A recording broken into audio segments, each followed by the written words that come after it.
What's up there, people? And have you been curious if you could make Quake have a lot of severe violence modifications? I know I have. I've been wanting Quake to become more violent with every single day.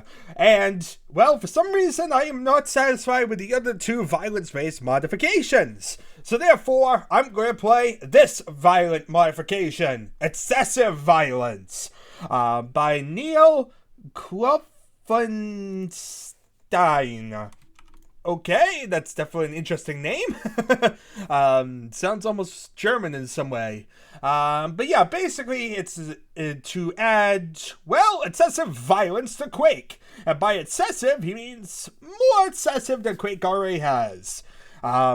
Instead of it just being a simple violence mod, this one actually has a couple little features going on. A couple little weird violence things. Not too much, but at least a little bit more than one little thing.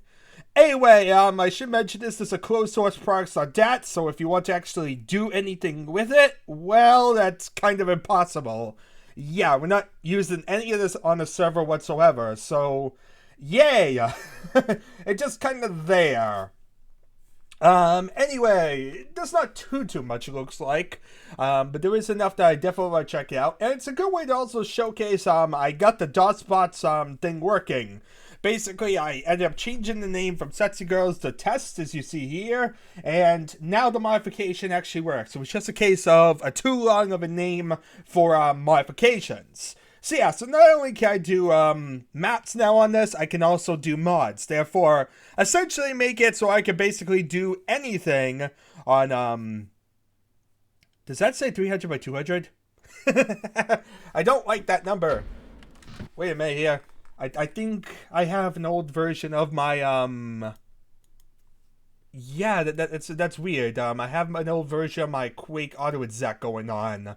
So, I'm just going to port that over for a second. Then we're just going to change it from there. I thought I had ported it over already, but apparently not. Otherwise, it would be doing this now, would it?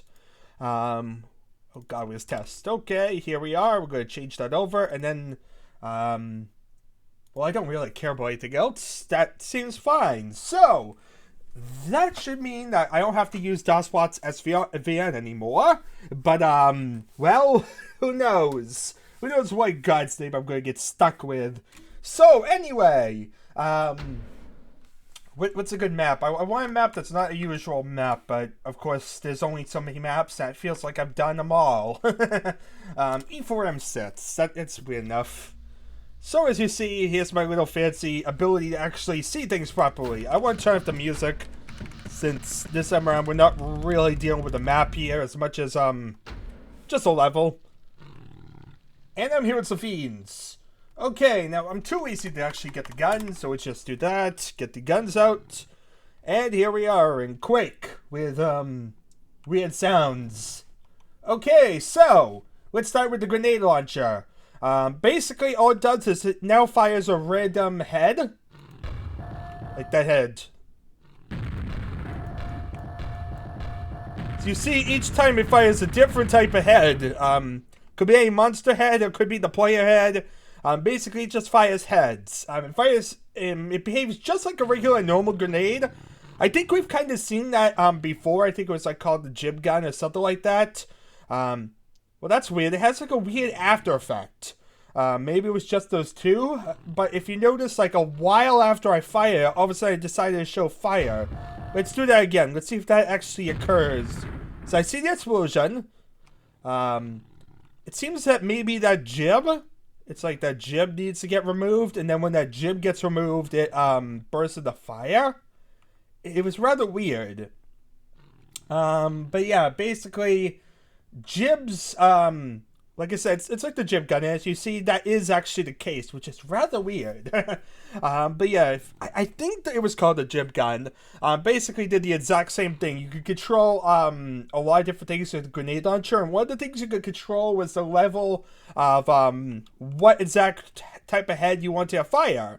This one is just totally random. So, it's a similar idea, a lot simpler. But does have that weird behavior when it does, land. And, of course, it's closed source, so hopefully you enjoy it. Anyway, nail guns fire a random jib, which acts like a normal nail. Wait, what? Everything's just fire jibs, isn't it? Look at that. Yep. All it does is fires jibs now. All he's doing is modifying the projectile, people. He's not actually changing any behavior. So, yeah. So, head jibs that spell jibs when exploding. Well, we kind of saw that. I didn't really care about that. Both the jib nails and the head grenades leave blood trails. As you see, there's a blood trail behind that one. And if I fire that one, there's also a blood trail. Simple enough.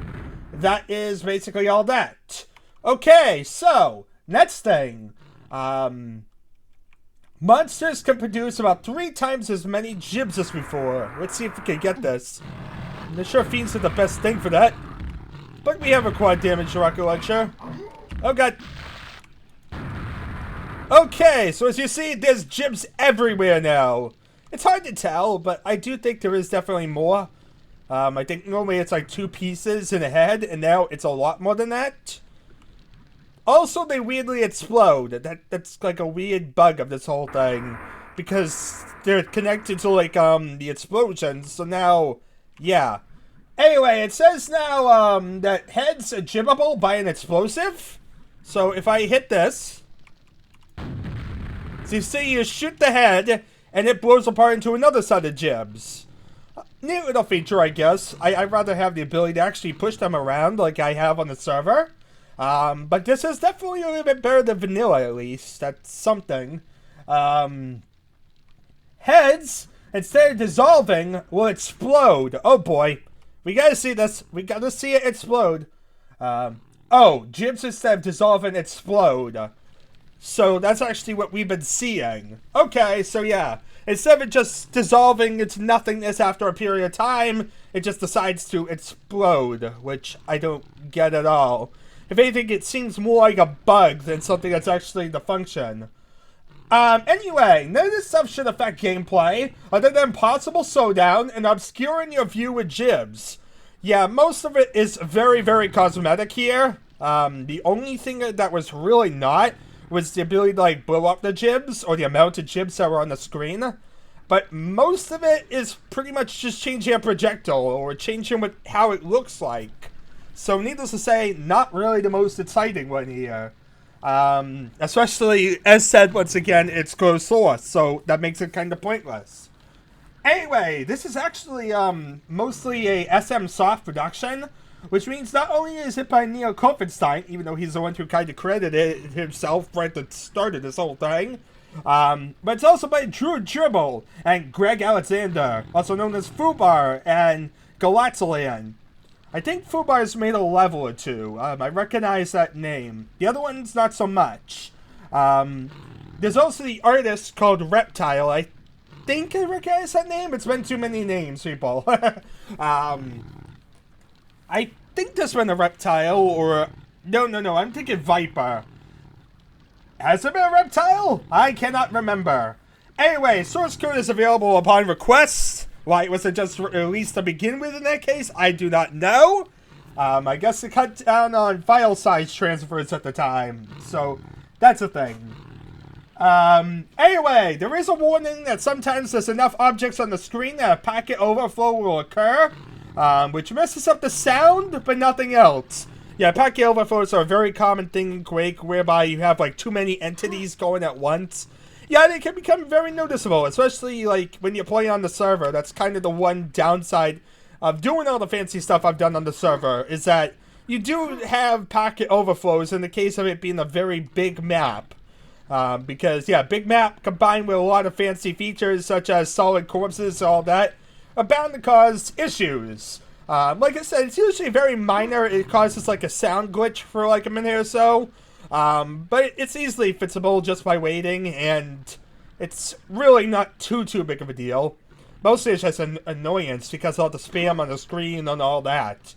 But yeah, that's the thing. That's especially noticeable on the server when you, like, blowing up a bunch of zombies. So, yeah.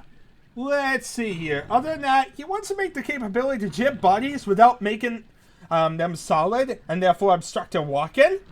And he also wants to make rockets into something gory.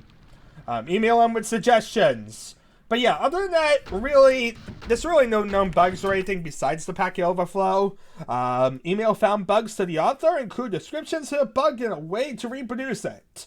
Not sure if there's ever been another version of this thing. This is basically 1.0, the first version of this thing that existed. I have no idea if any other versions ever existed in the history of Quake. This is the one I happened to find.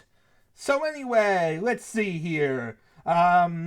For a deathmatch game, only the server has to use a GIMS patch. That makes total sense because this is only a prox.dat file. Nothing fancy. Yeah, anyway, SM Soft basically is a bunch of guys who vaguely like making things together. Sometimes we do. Watch our homepage for information on other projects, especially our Raison de Tietre Wolfenstein Total Conversion, coming somewhat soon.